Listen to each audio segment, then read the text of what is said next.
고구려 시조인 동명성왕, 즉 고주몽에 대해서 여러분도 잘 아실 거예요.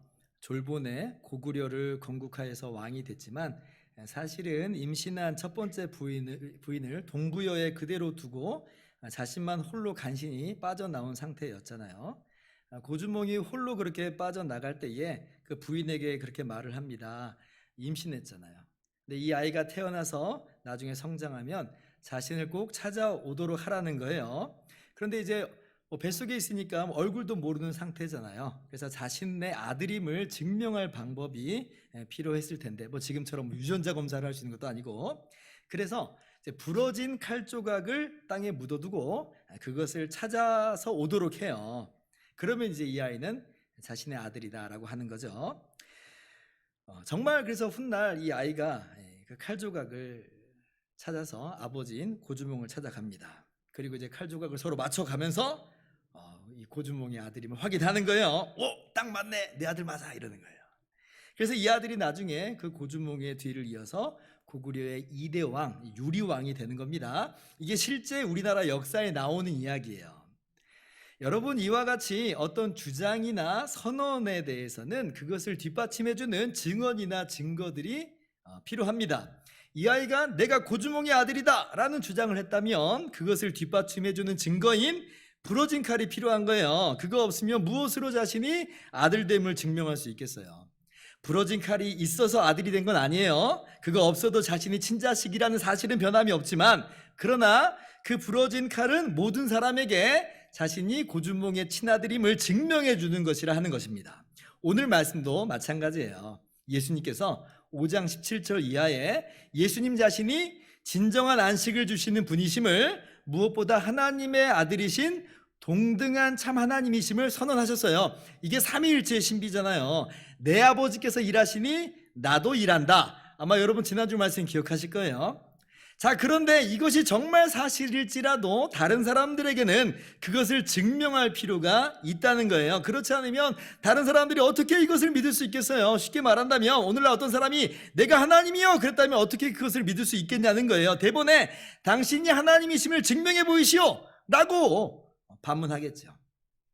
오늘 우리가 함께 읽은 본문 말씀은 예수님께서 그러한 질문에 그런 질문이 명시되어 기록되어 있지는 않지만 그러한 있을 수 있음 법한 그런 물음에 주님께서 대답해 주시는 거예요. 오늘 주님께서는 세 가지를 들어서 예수님 자신이 정말 하나님의 아들이심을, 참 하나님이심을 말씀하여 주십니다.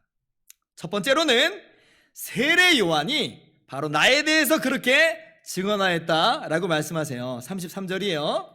자, 너희가 요한에게 사람을 보내매 요한이 진리에 대하여 증언하였느니라.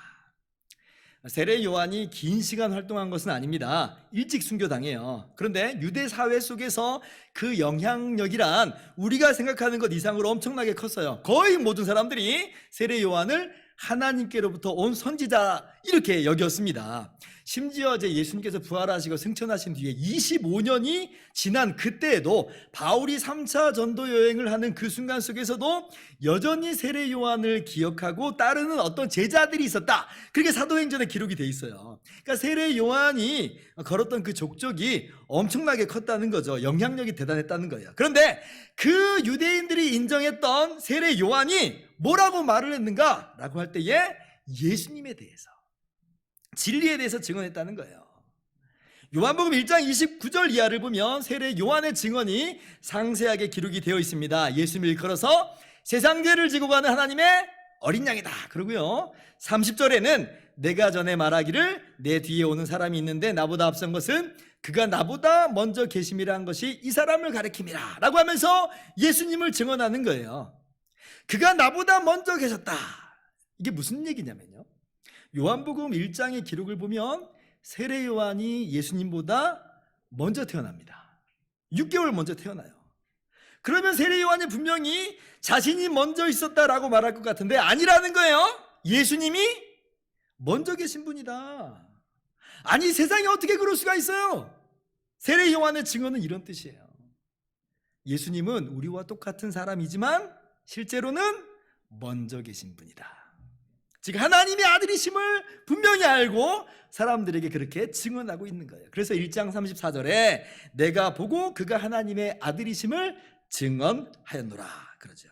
그러니까 지금 예수님께서 자신이 하나님의 참 아들 되심을 말씀하시는 것은 새삼스러운 얘기가 아니라는 거예요. 너희가 선지자로 알고 있는 바로 그 세례 요한이 그렇게 증언하였지 않느냐라고 하시는 거예요. 이 세상이 그렇다고 해도 어떻게 쉽게 믿을 수가 있어요. 아무리 세례 요한이 그렇게 말했다고 해도 그건 쉽지 않네요. 아마도 유대인들도 그렇게 말할지 모르겠어요. 우리 주님께서도 그래서 세례 요한의 증언이 정말 귀한 증언이라고 말씀하시지만 이것이 바로 결정적인 증언이다 라고 그렇게 말씀하시지는 않아요.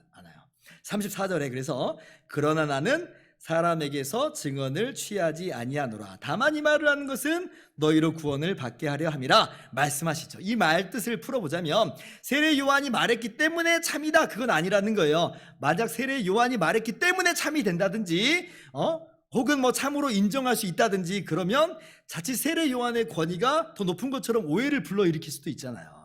그런 측면에서 예수님께서는 나는 사람에게서 증언을 취하지 않는다라고 말씀하시는 거예요. 자, 그러나 세례 요한의 증언은 세례 요한 자신의 것이 아니에요. 하늘로서 보여주신 대로, 하늘로서 들려주신 대로 예수님께서 세례 받으실 때의 그 모습을 보면서 그래서 예수님에 대해서 증언한 것 뿐이에요. 그래서 그 증언은 참된 진리가 맞고 그 증언을 믿는 사람은 구원을 받을 것이다 이런 뜻입니다. 두 번째로 예수님께서는 또 내가 하는 역사가 바로 나에 대해서 증언한다 이렇게 말씀하세요. 자, 36절이에요. 한번 같이 읽어볼까요? 시작. 내게는 요한의 증거보다 더 큰 증거가 있으니 아버지께서 내게 주사 이루게 하시는 역사 곧 내가 하는 그 역사가 아버지께서 나를 보내신 것을 나를 위하여 증언하는 것이요. 자, 지금 예수님께서 무엇을 특히 말씀하시는 거냐면 주님께서 행하신 기적을 일컬어서 하시는 말씀이에요. 예수님께서 이 행하신 많은 기적들이 요한복음에 기록이 됐는데 다 기록하지는 않고 7개의 기적만 선별해서 요한복음은 기록을 합니다.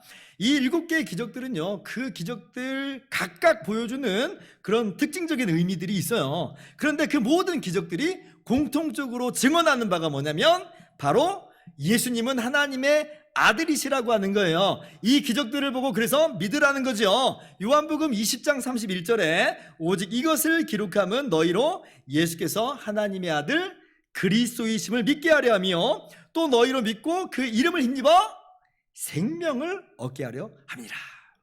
그래서 갈릴리 가나에서 물을 포도주로 변화시키는 첫 번째 기적을 통해서 제자들이 믿잖아요. 예수님이 하나님의 아들이심을 믿어요.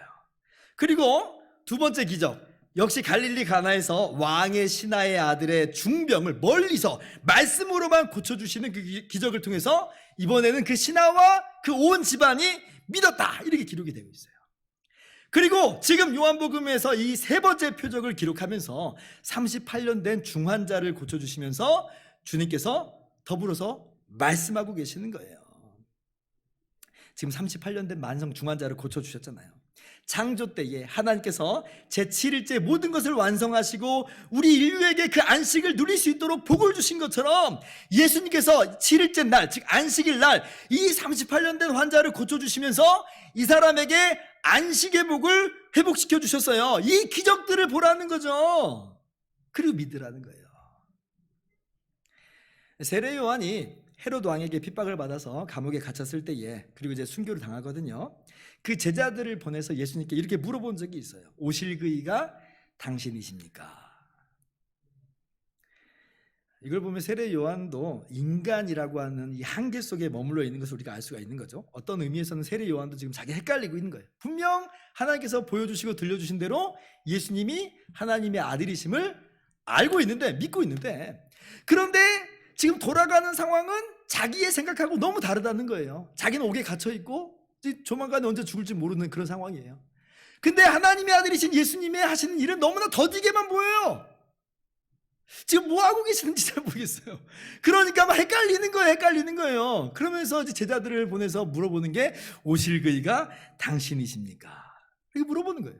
그러니까 예수님께서 이제 뭐라고 그 제자들에게 대답하시냐면 누가복음 7장 21절 이하를 보면 그때 마침 예수님께서 병자들을 고쳐주시고 귀신들을 쫓아내고 있는 중이었거든요. 그때 예수님께서 대답하시면서 말씀하시는 거예요. 너희가 가서 보고 들은 것을 요한에게 알리되 맹인이 보고 못 걷는 사람이 걷고 나병 환자가 깨끗함을 받으며 기먹은 사람이 들으며 죽은 자가 살아나며 가난한 자에게 복음이 전파된다 하라. 이 기적들을 보라는 거예요. 보라는 거예요. 구약 성경이 예언한 대로 바로 그 기적들이 이 순간에 너희 눈앞에서 펼쳐지고 있지 않느냐. 회복의 기적이 일어나고 있지 않느냐. 그러니 더디다고 실족하지 말고 믿으라는 겁니다.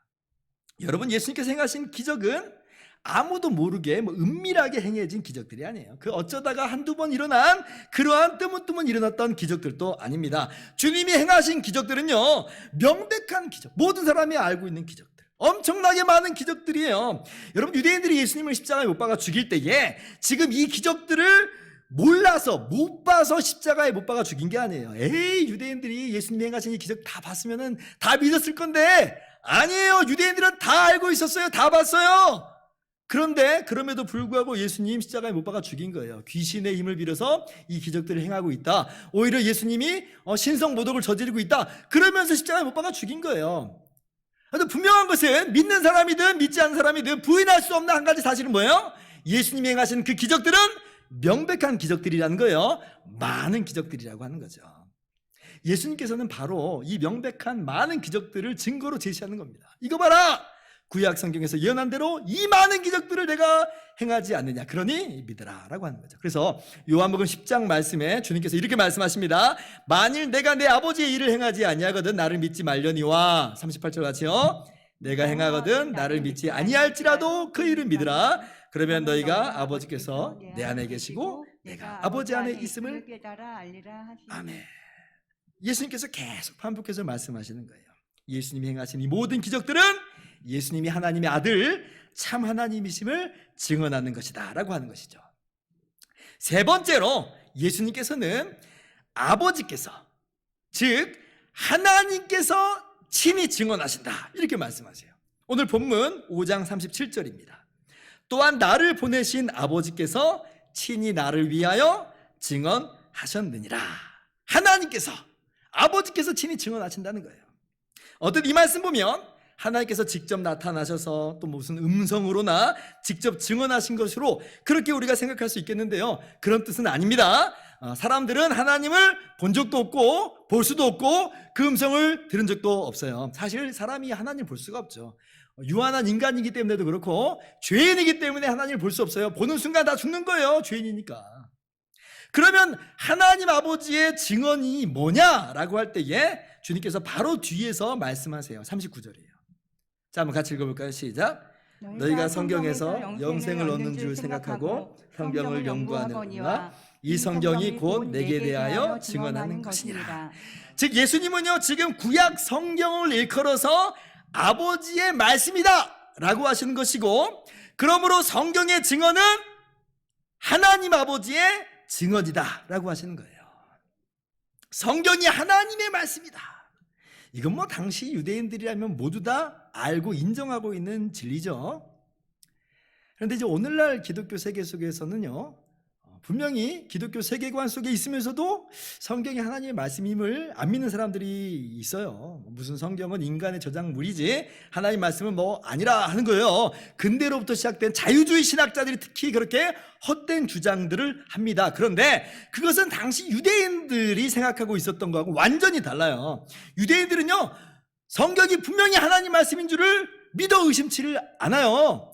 여러분, 그들이 얼마나 성경이 하나님 말씀인지 철저히 믿어왔냐면요, 옛날에는 인쇄기가 없었으니까 복사본을 만들기 위해서는 전부 손으로 직접 썼잖아요.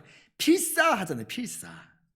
그래서 이제 서기관들이 성경을 그렇게 일일이 손으로 복사를 하는데, 여러분 유대인들이요 성경을 옮겨 적을 때마다 얼마나 철저하게 옮겨 적었는지 구약 성경의 구약 각 책에 절수와 단어수와 글자 수까지 정확하게 계산해 가지고 각 책 끝에 그 숫자를 기록해 놉니다. 구약이 39권이잖아요. 각 권 맨 마지막에 절수, 단어수, 글자 수를 다 적어 놓는 거예요. 그래서요 만약에 숫자가 안 맞잖아요, 그러면 그 오류가 있는 거예요. 그럼 반드시 그것을 찾아서 수정해야 되고, 그렇지 않으면 그건 전부 폐기하는 거예요. 심지어는요, 복사를 거듭하다 보면 그래도 사본상에, 필사본상에 뭔가 이상한 것을 발견할 수 있잖아요. 이게 옮겨 적고 있는데 이건 좀 이상한데? 라고 필사자가 생각할 수 있는 그런 부분들이 있잖아요. 사람이 완전하지 못하니까 아무리 주의를 기울여도 오류가 있을 수 있잖아요. 그런데 이제 유대 랍비들은, 이 서기관들은요, 그래도 절대 수정을 안 한다는 거예요. 왜? 지금 이 본문은 하나님 말씀인데 어떻게 내가 감히 수정할 수 있겠냐는 거예요. 수정 안 합니다. 대신 그 옆에 작은 글씨로 주석을 달아놓아요.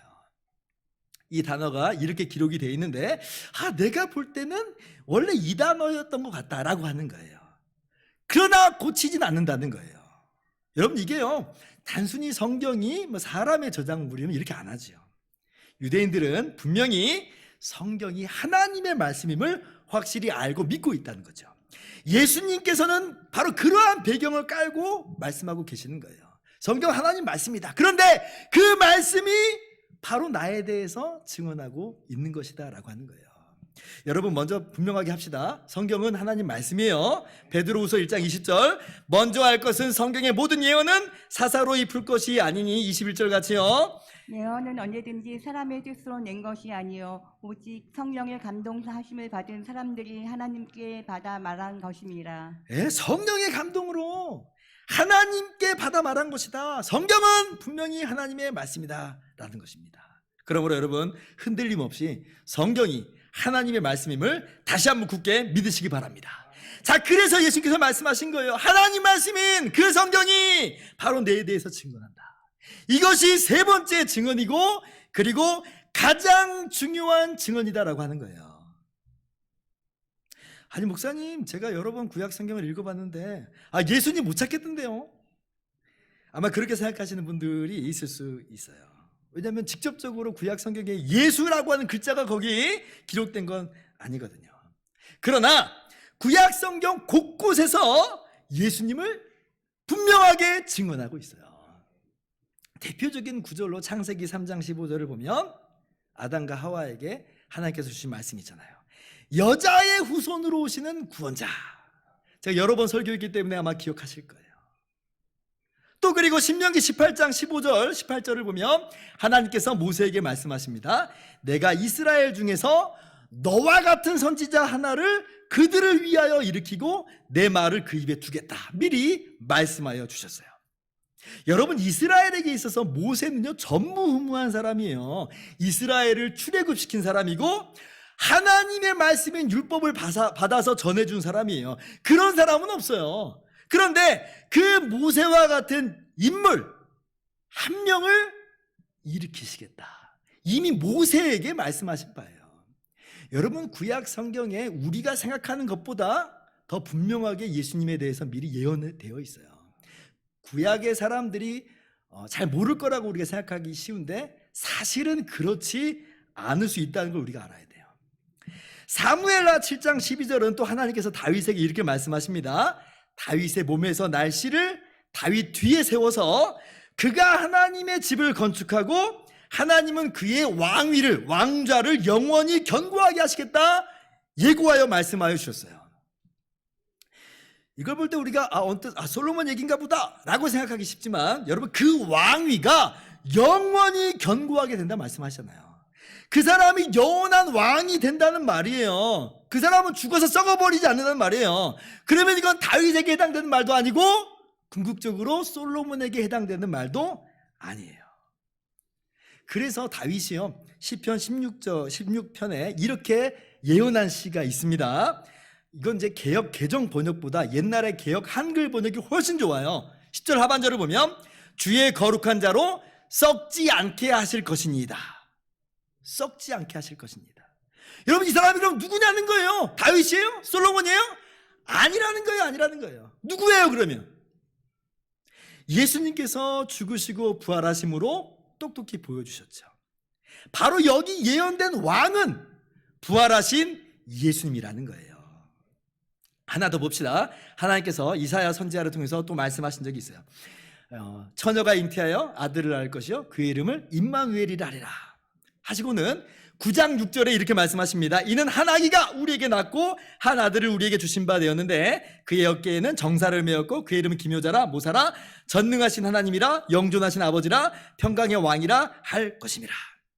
이거 완전히 사람의 개념을, 일반적인 개념을 깨뜨리는 말이에요. 아기가 태어나는데 이 아기가 전능하신 하나님이라는 거예요.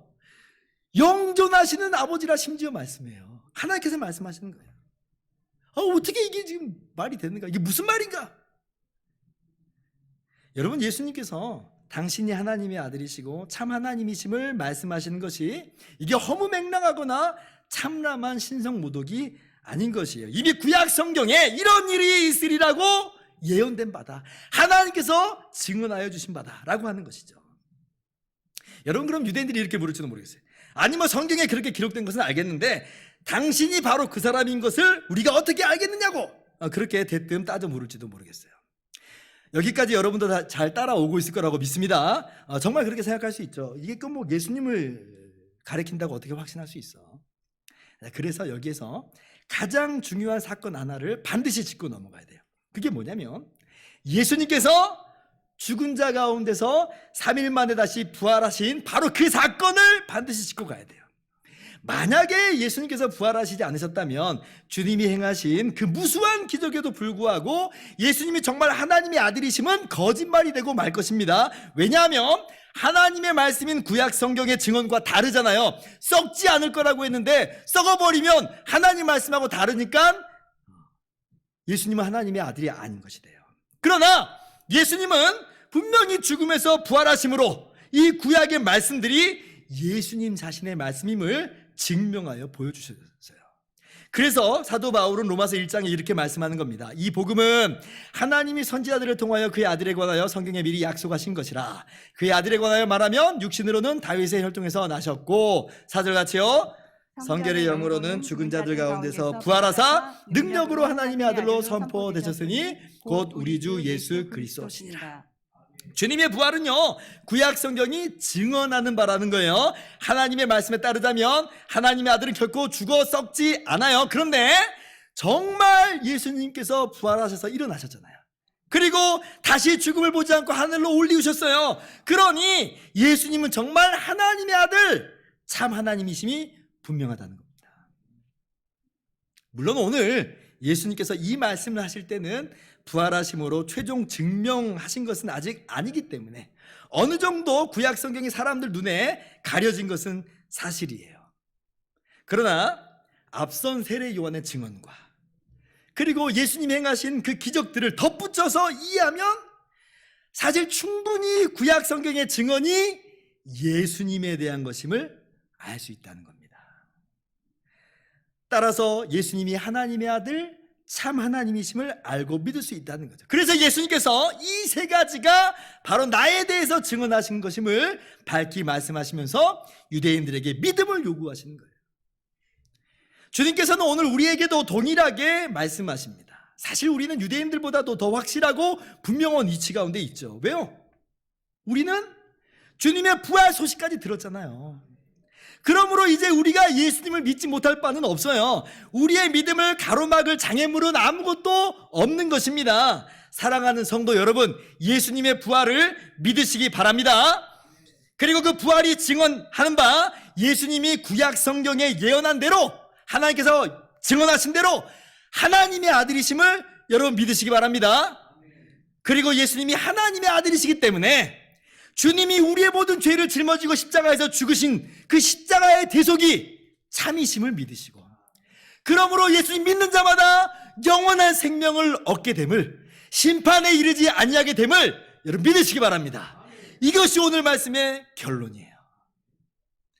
여러분 모두는 예수 그리스도를 믿음으로 말미암아 참으로 복된 사람들이 되기를 주님의 이름으로 축원합니다. 이제 우리가 여기에 한 가지만 적용을 하도록 합시다. 무슨 적용이냐면 자, 성경이 하나님의 말씀이고 예수님에 대해서 증언하는 거라고 했잖아요.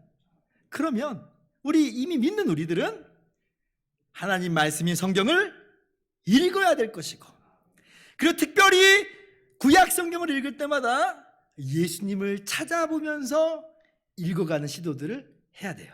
신약에서만 예수님을 발견할 게 아니라 구약을 읽을 때도 마찬가지로 예수님에 대해서 발견해 나가는 거예요. 이 성경이 내게 대해서 증언하는 것이다, 주님께서 말씀하셨잖아요. 그럼 어떻게 찾느냐라고 할 때에 아까 말씀드린 대로 예수님에 대해서 직접적으로 예언하는 것들을 의식하면서 읽는 게 첫 번째 방법이에요. 두 번째는 구약에 나오는 각종 예표, 상징, 또 인물, 사건들을 통해서도 예수님을 발견해 나갈 수가 있어요. 이게 두 번째예요. 구약에 나오는 유월절 어린 양 읽어 나가면 우리가 아하, 예수님에 대한 내용이구나 라고 알게 돼요. 구약의 유월절 어린 양을 읽으면서도 예수님 발견 못 하잖아요. 그러면 사실상 구약을 잘 못 읽고 있는 거예요. 잘 못 읽고 있는 거예요. 구약의 성막과 그 가운데서 이루어지는 모든 제사들은 전부 예수님을 미리 보여주는 그림자예요. 그래서 신약 성경을 지도서 삼으면 신약 성경에 예수님에 대해서 얘기하는 바다라고 나오는 거니까 신약 성경을 지도 삼으면 이런 것들이 이제 눈에 보이게 됩니다. 예수님께서도 말씀하시잖아요. 구약 성경에 나온 노뱀 사건을 일컬어서 바로 인자가 들리는 사건이다라고 말씀하시죠. 그래서 구약에 나오는 예표들, 또 상징들, 인물들, 또 그리고 사건들은요, 예수님에 대해서 풍성하게 드러내주는 증언들이에요. 그걸 의식하면서 읽는 거예요. 세 번째는요, 복음의 구조를 통해서도 우리가 구약 성경에서 예수님을 풍성하게 발견해 나갈 수가 있어요. 복음의 구조라고 하는 것은 율법의 정죄와 그리고 값없이 주시는 하나님의 은혜, 이것이 바로 복음의 구조예요. 이 복음의 구조를 의식하면서 구약 성경을 읽는 거예요. 그렇게 읽다 보면은요, 구약 성경이 온통 예수님의 이야기였구나라는 것을 우리가 깨닫게 됩니다. 구약의 정죄 또 심판 부분을 막 읽으면 너무너무 무섭죠. 그게 이제 당연한 반응이에요. 율법의 이 정죄 부분을 읽으면서도 아무런 느낌이 없으면 그건 정말 더 이상한 겁니다. 자, 그런데 우리는 성경이 예수님에 대해서 증언하는 바라고 했으니까 거기서도 누구를 발견해야 되냐면 예수님을 반드시 발견해야 돼요. 어떻게 해요? 내가 이렇게 죄인이고 심판받고 멸망할 수밖에 없는 자인데 이런 나를 위해서 예수님이 대신 죽어주셨으니 얼마나 감사한가 라고 하면서 그 현장 속에서도 예수님을 발견하는 거예요. 여러분, 이것이 구약을 제대로 읽는 거예요. 제가 얼마 전에 어떤 글에서 이런 예화를 봤어요. 스쳐 지나가면서 읽었기 때문에 정확히 기억은 안 나는데 대략 이런 내용이었습니다. 어떤 목사님이 한 교회에 새로 부임을 하셨어요. 그래서 첫 주 설교를 하는데 율법과 정죄와 심판에 대해서 설교하는 거예요. 그러니까 교인들이 불편해요. 너무 무섭고 어떤 사람은 막 불쾌하게 생각도 해요. 왜 이런 설교를 하는가? 그런 거죠. 그 다음 주가 됐어요. 이번에 이 목사님이 그리스도의 십자가와 대속과 은혜, 위로, 이렇게 이제 설교를 했어요. 그러니까 교인들이 너무 좋은 거예요. 너무 위로가 되고 격려가 되고 막 기쁨이 되는 거예요. 어떤 사람 막 감격해서 눈물을 흘리기까지 해요. 그래가지고 이 교인들이 목사님을 찾아왔어요. 목사님, 지난주 설교는요 좀 그랬는데 이번 주 설교 너무 좋네요. 너무 좋네요. 그러니까 이 목사님이 이렇게 말했다는 거예요. 지난주 설교에 가슴을 찢고 울지 않는 사람은 이번 주 설교에 기뻐할 자격이 없습니다. 여러분, 은혜 없는 정죄는 그야말로 그냥 정죄에 불과해요. 그러나 정죄가 전제되어 있지 않는 은혜는, 정죄가 배경으로 깔려 있지 않는 은혜는 성경적 은혜가 아니에요. 성경은 율법으로 말미암는 우리의 죄인됨을 분명하게 이야기하고 그로 말미암는 심판을 분명하게 이야기해요. 동시에 그러나 값없이 주신 하나님의 은혜를 더불어서 얘기하고 있는 거예요. 이게 바로 복음의 구조예요. 이 복음의 구조를 보면서 읽으면 이게 한 덩어리인 줄을 알기 때문에 신약 성경에서 은혜를 읽으면서도 우리가 뭘 보게 돼요? 우리의 죄인됨을 보는 거예요. 그리고 구약에서 우리의 죄인됨을 보면서 뭘 봐요? 우리의 값없이 구원받음을 보는 거예요. 이것이 성경을 제대로 보는 거예요. 그렇게 구약 성경을 읽으면요, 구약 성경이 순식간에 복음서가 돼버려요. 복음서가 돼버려요. 얼마나 은혜가 되는지 몰라요. 물론 읽을 때마다 정말 그 율법의 정죄 속에서 우리가 두려워합니다. 그러나 그 두려움과 함께 얼마나 은혜가 풍성하고 감사가 되는지 구약을 읽는 맛이 완전히 달라져 버려요. 여러분 꼭 기억하세요. 구약은 예수님을 증언하는 거예요. 그렇게 예수님을 찾아가면서 읽어보시기를 바랍니다. 이제 말씀을 마칩니다. 우리가 벌써 어느덧 1월 중순까지 왔어요.